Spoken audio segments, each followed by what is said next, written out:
அன்புடன் goals kitchen. நாம் இன்னைக்கு பார்க்க போகிறது விநாயகர் சதுர்த்தி ஸ்பெஷல் பூரண கொழுக்கட்டை எள்ளு வச்சு செய்ய போகிறோம். வாங்க எப்படி செய்யறதுன்னு பார்க்கலாம். முதல்ல எள்ளை வறுத்து எடுத்துக்கலாம். அதுக்கு ஒரு பேன் சூடு பண்ணிக்கலாம். பேன் சூடானதும் 1/4 கப் எள்ளு சேர்த்துக்கலாம்.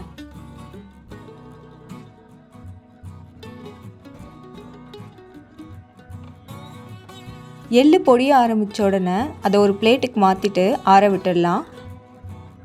ஆறுனதோ ஒரு மிக்ஸி ஜாருக்கு மாற்றி ஒன்றும் பாதியமாக அரைச்சி எடுத்துக்கலாம்.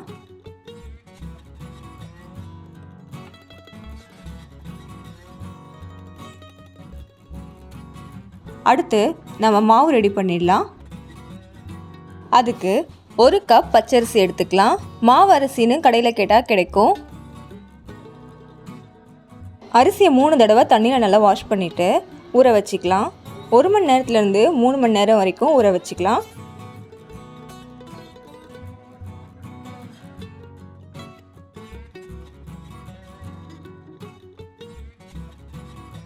அரிசி நல்லா ஊறினதும் தண்ணியை வடிகட்டிட்டு சுத்தமான துணியை விரித்து அதில் பரப்பி காய வச்சிடலாம்.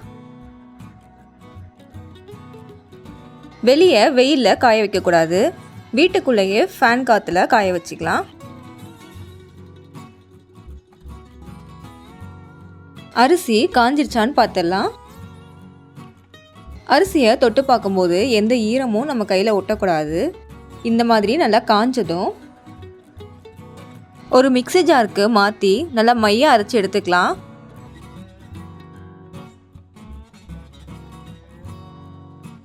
அரைச்சதுக்கப்புறம் ஒரு தடவை சலிச்சிக்கலாம்.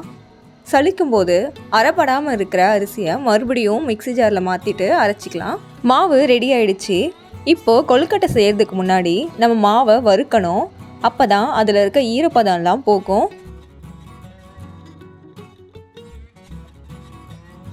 ஒரு 5 நிமிஷத்துக்கு நல்லா வறுத்ததும் ஸ்டவ்வை ஆஃப் பண்ணிவிட்டு இதை ஆற விட்டுடலாம். இப்போது இந்த மாவு வச்சு நம்ம இடியாப்பம், புட்டு, கொழுக்கட்டை இந்த மாதிரி நிறையா டிஷ் செய்யலாம். இதே ப்ராசஸை கண்டினியூ பண்ணி நம்ம பல்காக அரைச்சி ஸ்டோர் பண்ணிக்கலாம். அதிகமாக ஸ்டோர் பண்ணும்போது நம்ம வறுத்து அதை ஆற விட்டு ஸ்டோர் பண்ணி வச்சுக்கலாம். அடுத்து வெல்லத்தை கரைச்சிக்கலாம். 1 கப் துருவின வெல்லத்தோட 1/4 கப் தண்ணி சேர்த்து வெல்லம் கரையிற வரைக்கும் கொதிக்க வச்சுக்கலாம்.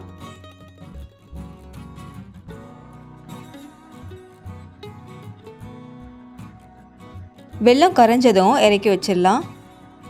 அடுத்து பூர்ணம் செய்கிறதுக்கு ஒரு பேன் சூடு பண்ணிக்கலாம். பேன் சூடானதும் 1 டீஸ்பூன் நெய் சேர்த்துக்கலாம்.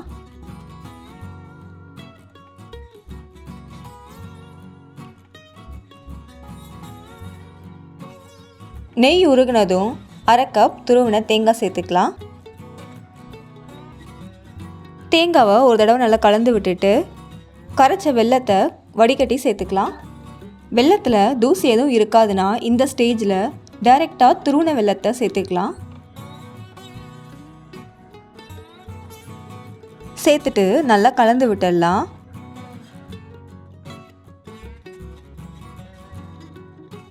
வெல்லத்தில் இருக்க தண்ணி ஓரளவுக்கு வற்றினதும் அரைச்ச எள்ளை இதில் சேர்த்துக்கலாம்.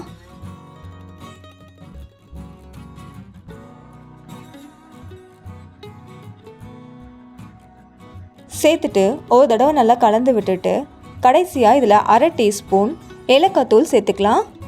பூர்ணம் ஆறுனதுக்கு அப்புறமா இன்னும் கொஞ்சம் இருகலாகும். அதனால் இந்த ஸ்டேஜில் இறக்கிட்டா கரெக்டாக இருக்கும்.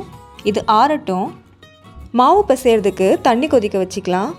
1 கப் தண்ணி, 1/2 டீஸ்பூன் உப்பு, 1 டேபிள் ஸ்பூன் நெய் சேர்த்துக்கலாம். அடுத்து கொதிக்கிற தண்ணியில் 1 கப் கொழுக்கட்டை மாவு சேர்த்துக்கலாம்.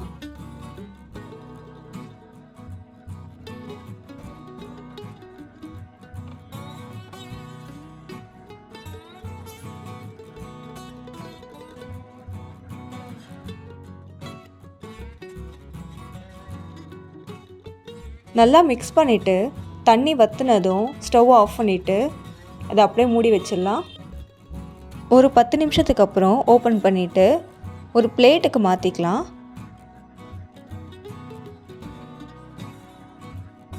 மாவு நல்லா சாஃப்டாக பிசைஞ்சிட்டு கொழுக்கட்டை செஞ்சிடலாம்.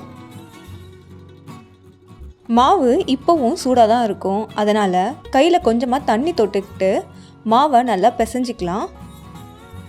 முதல்ல அச்சு இல்லாமல் கையிலே எப்படி செய்கிறதுன்னு பார்க்கலாம். கொஞ்சமாக மாவு எடுத்து உருட்டிட்டு உள்ளங்கையில் வச்சு அழுத்தம் கொடுத்து அதை விரிச்சிக்கலாம். நடுவில் கொஞ்சம் குழி மாதிரி செஞ்சுட்டு நம்ம செஞ்ச பூரணத்தை கொஞ்சமாக எடுத்து நடுவில் வச்சுட்டு அப்படியே இன்னொரு பக்கம் எடுத்து க்ளோஸ் பண்ணிடலாம். க்ளோஸ் பண்ணிவிட்டு இந்த ஓரங்கள்லாம் பொறுமையாக சீல் பண்ணி விட்டுடலாம். அடுத்து கொழுக்கட்டை அச்சு யூஸ் பண்ணி எப்படி செய்யறதுன்னு பார்க்கலாம். அதுக்கு முதல்ல கொழுக்கட்டை அச்சில் கொஞ்சமாக நெய் இல்லைனா எண்ணெய் தடவிக்கலாம்.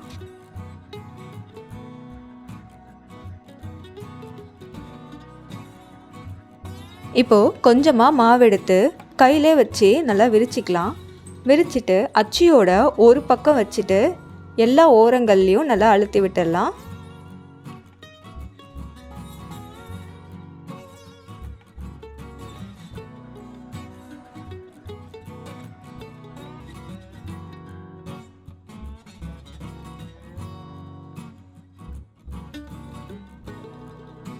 அதே மாதிரி இன்னொரு பக்கமும் மாவை வச்சிடலாம்.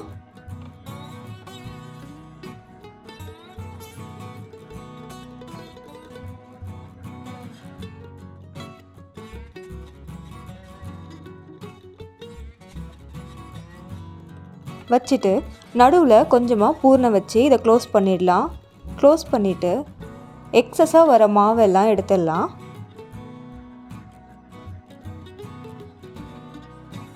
அவ்வளோதான். இப்போ ஓப்பன் பண்ணி எடுத்து வச்சிடலாம்.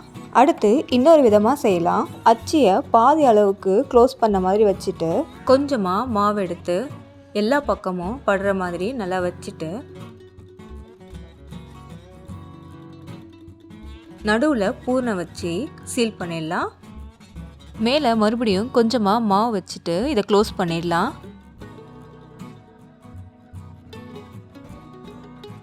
நல்லா அழுத்திட்டு எக்ஸஸாக வர மாவெல்லாம் எடுத்துடலாம்.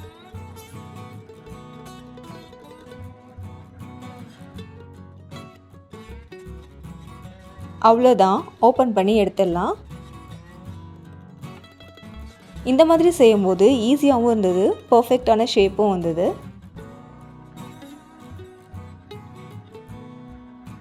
அடுத்து ரெடி பண்ண கொழுக்கட்டையெல்லாம் வேக வச்சிடலாம். அதுக்கு ஒரு இட்லி பாத்திரத்தில் தண்ணி சூடு பண்ணிக்கலாம். தண்ணி சூடாகி ஆவி வந்ததுக்கப்புறம் இட்லி தட்டில் வச்ச கொழுக்கட்டையெல்லாம் இட்லி குண்டாங்குள்ளே வச்சு க்ளோஸ் பண்ணிடலாம். ஒரு 10 நிமிஷம் இது வேக வச்சு எடுத்துக்கலாம். 10 நிமிஷத்துக்கு அப்புறம் கொழுக்கட்டையெல்லாம் நல்லா வெந்திருக்கும். ஓப்பன் பண்ணிவிட்டு எடுத்துடலாம். அவ்வளோதான், ரெடி ஆயிடுச்சு. சுவையான எள்ளு பூர்ண கொழுக்கட்டை ரெடி. இந்த வீடியோ உங்களுக்கு பிடிச்சிருந்ததுன்னா லைக் பண்ணுங்கள், உங்கள் நண்பர்களோட ஷேர் பண்ணுங்கள், மறக்காமல் எங்கள் சேனலுக்கு சப்ஸ்கிரைப் பண்ணுங்கள், பக்கத்தில் இருக்க பெல் ஐக்கானை கிளிக் பண்ணுங்கள். நன்றி.